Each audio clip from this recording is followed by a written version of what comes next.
Pues gracias por continuar aquí en ABC Noticias, en la entrevista con el gobernador del estado, Javier Corral Jurado, quien nos está dando el informe de su administración pública, enfrentando esta pandemia que está azotando a todo el mundo y lógicamente también a nuestra entidad. Señor gobernador, entonces, dentro también de la estimación que ustedes hacen, la reapertura del sector manufacturero, del sector comercial, etcétera, se proyecta a partir de que de la primera semana de junio, de la segunda semana de junio, con estas medidas que usted nos está indicando, o cuál sería el proceso de decir ya pueden abrir, cuáles sí y bajo qué condiciones. Como te decía, se ha establecido en conjunto con el gobierno de la República un programa de reapertura. De hecho, ahora mismo se está definiendo en estos momentos cuándo se deben incorporar como actividades esenciales la industria aeroespacial, automotriz, de la construcción y minera, y a partir de qué momento estas actividades esenciales pueden ser parte de la reapertura y, por supuesto, de las nuevas medidas de control sanitario. Eso se está definiendo. Yo creo que va a ser a partir del 1 de junio. En el caso de Chihuahua, nosotros creemos que así debería de ser, el 1 de junio, y que a partir de ahí funcione una especie de semáforo que me voy a permitir presentar aquí en el programa para que un poco explicar cuál sería esta dinámica del sistema de semáforo. Porque de lo que se trata es precisamente de que vayamos evaluando las etapas de la reapertura. Por ejemplo, estamos ahora en semáforo rojo, sí, en donde, como ustedes saben, hay una serie de medidas de salud pública, de distanciamiento físico o llamada sana distancia, restricción de la movilidad, de los espacios públicos, etc. Y en donde solo funcionan las actividades esenciales. En Chihuahua tenemos muchas fábricas abiertas porque realizan actividades esenciales, particularmente las que están relacionadas con la salud. Chihuahua es el segundo estado que tiene el mayor número de empresas vinculadas a la fabricación de dispositivos médicos. A partir del 1 de junio entraríamos en este color, el color naranja, sí, ajá, donde mantenemos las medidas de salud pública, de higiene personal, siguen funcionando todas las actividades esenciales al 100%, y empezamos a abrir el 30%, aquí está, sí, del resto de la industria, de las actividades laborales industriales. Se abre también el 30% de lo que es el espacio público abierto, que es esto que estoy aquí con el cursor mostrando. Y obviamente se mantiene el máximo cuidado a adultos mayores, a personas vulnerables, a mujeres embarazadas, etc. Luego viene otro semáforo, que es el semáforo amarillo.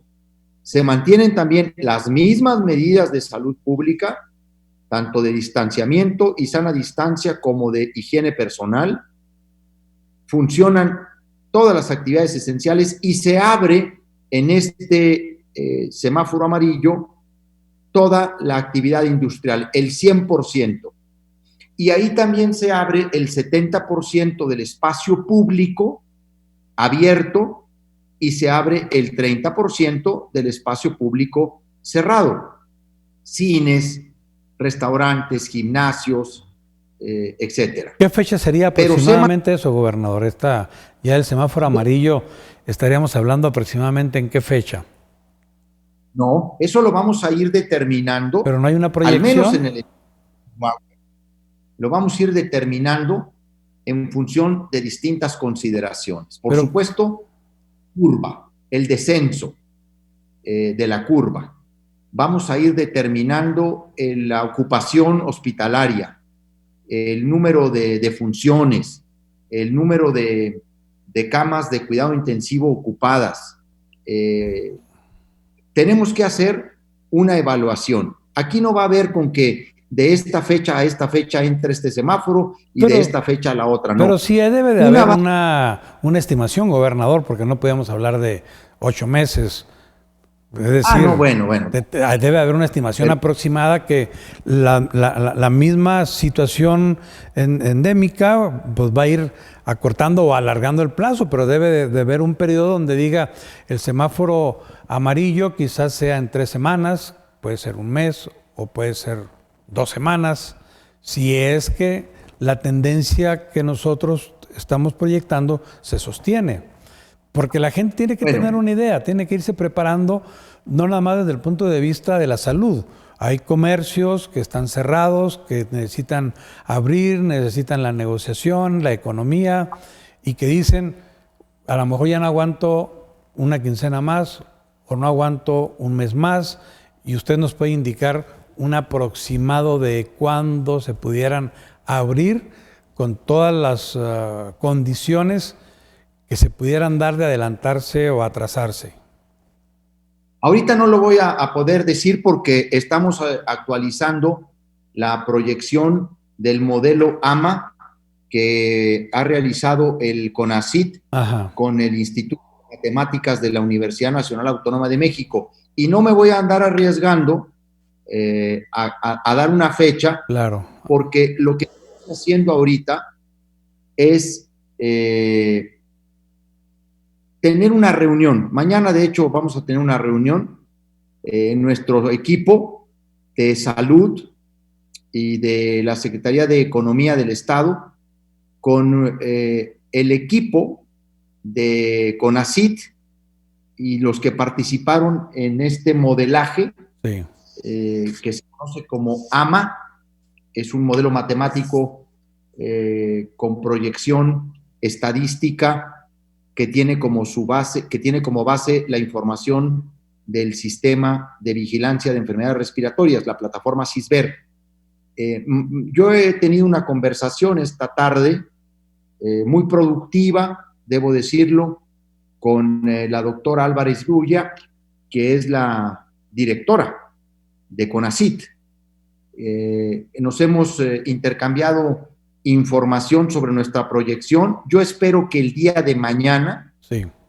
Tengamos nosotros, Sergio, actualizado la proyección, porque es la que nos va a nosotros a orientar tanto en el proceso de reapertura como en el avance del semáforo. Y obviamente mecanismos de evaluación y de seguimiento de si se están cumpliendo las medidas sanitarias en el conjunto de las empresas de Chihuahua. ¿Por qué? Porque lo único que no nos puede pasar después de haber hecho tanto ya es arriesgarnos a un rebrote. Entonces, para terminar un poco con esta explicación, Sí. en el semáforo amarillo se abre el 70% del espacio público abierto, se abre el 30% del espacio público cerrado y se mantienen las medidas de cuidado medio a las personas mayores, a personas vulnerables, personas con discapacidad, con alguna comorbilidad, obviamente a personas que tienen arriba de 60 años. El semáforo verde mantiene todas las medidas de seguridad intactas, mantiene abierto ya toda la actividad esencial, incluso toda la actividad industrial, y ahí ya se abre todo el espacio público, tanto el abierto como el cerrado, nuestros parques, nuestros campos deportivos, etcétera, y todo lo que son los espacios públicos cerrados. Y obviamente se mantiene una política de cuidado, de control de los de las personas mayores. Y ahí es donde nosotros prevemos el regreso a clases. Aquí, por ejemplo, sí te puedo decir que esta parte del semáforo verde, esa sí la proyectamos más o menos por allá por agosto. En agosto. De este año, el regreso a clases. Hay dos factores que aumentan muchísimo la movilidad entre la sociedad. La tarea educativa, o sea, las clases de los alumnos, el regreso a la escuela y el regreso a los centros de trabajo, particularmente a las fábricas. Eso genera un nivel, de un volumen mucho mayor de movilidad. Por eso tiene que ser modulado el regreso. De hecho, yo creo que en materia, por ejemplo, de escuela, vamos a regresar prácticamente hasta el nuevo ciclo escolar de manera presencial, y que ya lo vamos a tener que terminar a distancia. Entre otras cosas, porque, como lo acabo de demostrar, el regreso a clases de manera presencial es en la última etapa. Esto es, en el último gráfico, en el último columna del semáforo. Y hay que recordar que nosotros en Chihuahua, el calendario escolar presencial termina el 17 de julio. Ese es el último día de clases en el calendario oficial. Entonces, mantener, por ejemplo, a los niños, a los jóvenes y a los maestros en casa estudiando, contribuye al aplanamiento de la curva, a que ese descenso siga su orientación hacia los niveles de contagio mínimo. Claro. A ver, algo que yo tengo que decir aquí, como es mi estimado Sergio, porque así tenemos que empezar a decirlo con toda claridad, no va a desaparecer el virus. Este virus llegó para quedarse. Vamos a vivir con este virus por mucho tiempo. No sé si para siempre, pero el virus no lo vamos a eliminar. Esta epidemia la vamos a ir controlando. Claro. Y esperemos que el próximo año tengamos una vacuna y tratamientos médicos que nos permitan salvar a las personas que desarrollan la enfermedad. Claro. Pero con el virus vamos a seguir con el gobernador. Usted se ha referido en varias ocasiones y ha hecho el reconocimiento al personal médico, a todas aquellas personas que están prácticamente en riesgo alto por el contacto con los enfermos del contagio. Y también nos ha citado una serie de gratificaciones, de reconocimientos que se le hacen. Pero también hemos escuchado de algún personal, de algún sector del personal médico que nos dicen, nos prometieron un incremento, nos prometieron un estímulo y no nos ha llegado. ¿Es así, gobernador? ¿No se alcanzó a dar los estímulos como se tenían planeados? ¿O qué fue lo que sucedió? ¿O no es el caso? A ver, yo siempre he señalado, siempre he dicho que el estímulo adicional del 30%, adicional al sueldo base del personal de salud, estaría destinado a quienes están directamente vinculados con la atención del COVID. Sí. Desde los camilleros, los choferes de las ambulancias, el personal del triage respiratorio, los que reciben la urgencia, los que atienden, enfermeras, médicos, intensivistas, personal de laboratorio. Obviamente, a todos ellos nosotros les hemos hecho llegar el estímulo, tal y como yo lo ofrecí. Hablé incluso aquí en el programa de que este estímulo, según nuestro cálculo del personal que está directamente vinculado a la enfermedad o a la pandemia, sería alrededor de 4,000 personas.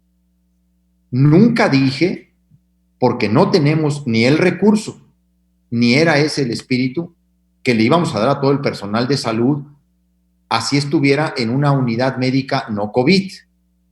Siempre he hablado, Sergio, del personal que está en la primera línea de batalla.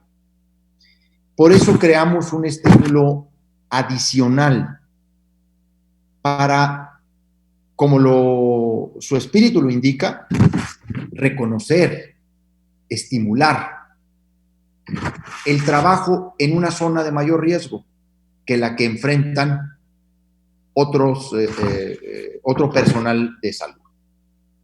Lo que sí he escuchado es una queja en Ciudad Juárez, en donde se ha señalado que el estímulo que llegó a una determinada área del hospital de Ciudad Juárez no le fue entregado al personal que iba destinado y que otros hicieron uso de ese recurso. Eso lo estoy investigando. Y también voy a investigar y a dar seguimiento a las quejas puntuales que de personal que realmente está al frente de la batalla contra el COVID no le haya llegado. Pero esos son los casos específicos, concretos, que vamos a atender.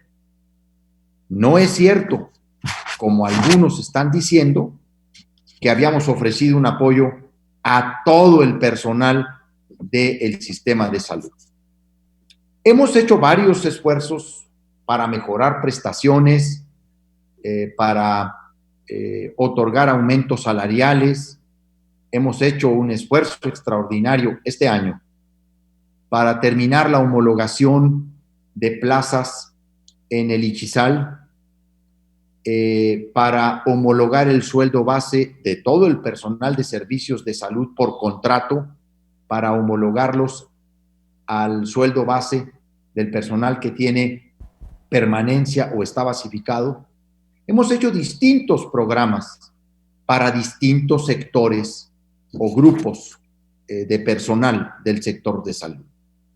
Pero lo quiero aclarar porque pues siempre hay quienes se aprovechan y quieren hacer con esos temas llevar agua a su molino y empezar a, como se dice, pues a revolver el ambiente. Muy bien, gobernador. Le pregunto también, ¿se ha hecho usted y el gobierno federal, el gobierno, usted a través del gobierno estatal, el gobierno municipal, diferentes instituciones llamados a la distanciamiento social, etcétera?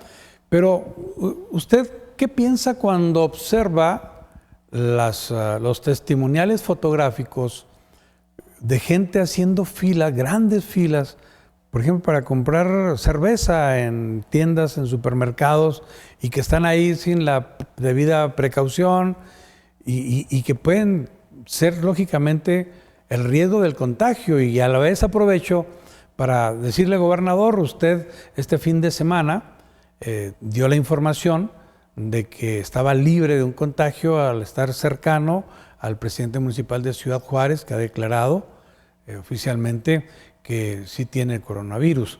¿Usted cuál fue su experiencia y su vivencia en esa espera de decir estoy o no contagiado? Bueno, pues déjame decirte que cuando nosotros terminamos de grabar el programa la semana pasada, que lo grabamos por un compromiso que yo tenía, cuando terminamos, como a la media hora, el alcalde de Ciudad Juárez me habló para decirme pues que había salido positivo en la prueba que se había hecho y que me lo comunicaba pues porque nos acabábamos de reunir el martes. Bueno, yo en el programa hablé de la reunión. ¿Y qué fue lo que hice yo? Pues tomar las medidas preventivas, precautorias que las autoridades sanitarias y nosotros mismos hemos recomendado a quienes sea un caso sospechoso de COVID, tanto por síntomas como por una línea de contacto. o por un contacto que haya tenido con un contagiado. Ese era mi caso. Entonces yo decidí resguardarme en mi casa el jueves y el viernes y realizarme la prueba el sábado por la mañana.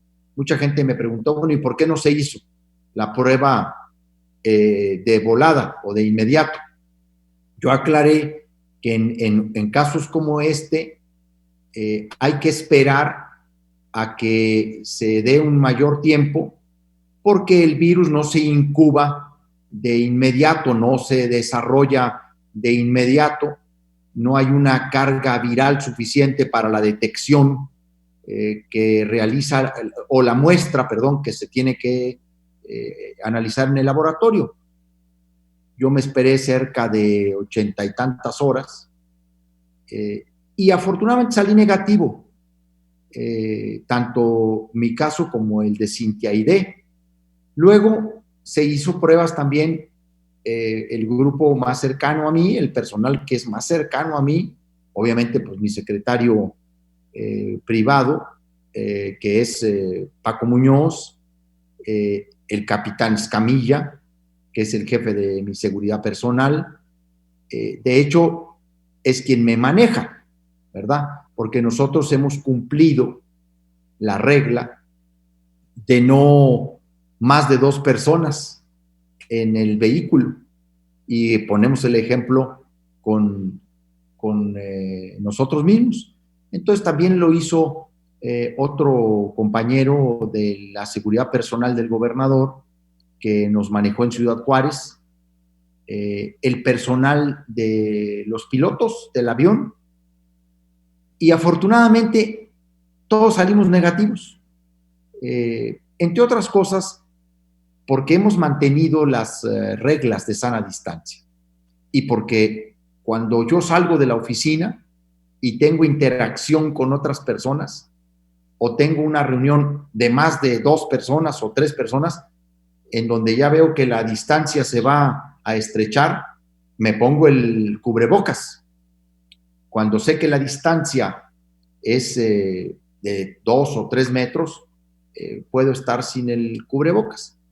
Entonces, afortunadamente salimos bien. Ahora, las filas.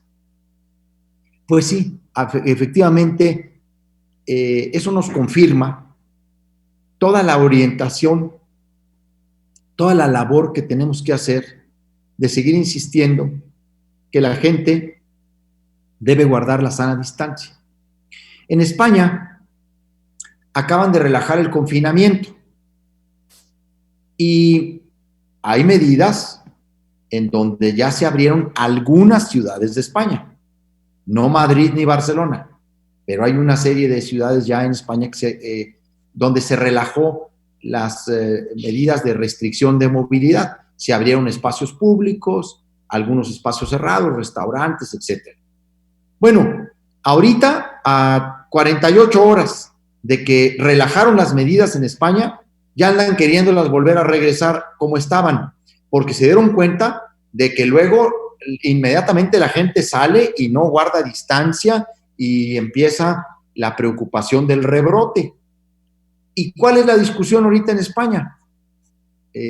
Yo sigo un poco los noticieros que están hablando de cómo se realizó el proceso de reapertura en España. Y lo que están diciendo, están discutiendo si se hace obligatorio el uso en la etapa de reapertura del cubrebocas a todas las personas que salen a la calle, al restaurante, al espacio público, al jardín, al gimnasio, etc. Entonces, nosotros vamos a tener que actuar con mucha responsabilidad.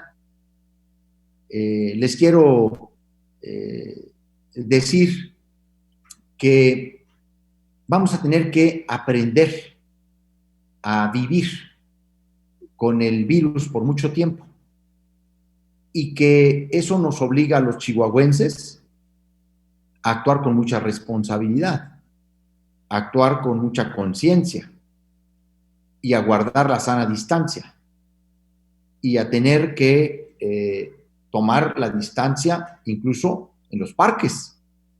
Cuando vayamos reabriendo, el 30% del espacio vamos a tener que estar observando las medidas de sana distancia. Gobernador, el tiempo se nos está terminando. Yo no quisiera dejar de platicar con usted y dejar de preguntarle la situación que se está viviendo con los servicios funerarios. Se habla de que se están cometiendo abusos en este nivel de fallecimientos a raíz del COVID-19. ¿Cómo se está actuando, gobernador, en favor de los deudos? ¿Cuáles son los protocolos establecidos por el Estado para los procesos, los trámites funerarios, etcétera? Se están generando excesos, sí, abusos también. No de todos, pero como siempre, hay quienes en las crisis se aprovechan. Y la historia va a dar cuenta de quienes han colaborado, quienes han ayudado y quienes no. Y la gente está tomando nota de las actitudes de los distintos sectores, los que mienten, los que les gana el morbo periodístico, la manipulación con tal de vender o de llamar la atención, o aquellos que se aprovechan de una circunstancia de duelo para imponer sus condiciones. Nosotros vamos a generar y estamos generando una política de vigilancia y supervisión para que los deudos, los familiares de personas que han fallecido, reciban la información adecuada. Ahora resulta que están cobrando hasta las bolsas en la que van los cadáveres, cuando esas bolsas nosotros somos las que los proporcionamos en el sistema estatal de salud. Y luego resulta que dicen que por cremar un cuerpo se tiene que cobrar más que porque hay una regulación del sistema de salud. Eso es mentira. Vamos a vigilar y aplicar las sanciones correspondientes a quienes se aprovechen en el cobro de los servicios funerarios. ¿Por qué tiene que cambiar el cobro? ¿Por qué tiene que aumentar? Primero, nos encontramos con una cosa que fue verdaderamente grotesca, ¿no? Que yo dije, me pareció muy deplorable, lo digo sinceramente, Sergio. Dando algunos periódicos, dándole voz a la exigencia de las funerarias en torno del tema de los muertos, ¿no? Que se escondían a las defunciones en el estado de Chihuahua, que se estaban escondiendo las defunciones en el estado, como si las personas que han fallecido no tuvieran familiares, o no tuvieran amigos, o no tuvieran gente que los reclamara, ¿no? O sea, las funerarias pidiendo más muertos, ¿no? Pidiendo que cuál era el número real. Entonces, ha habido de todo.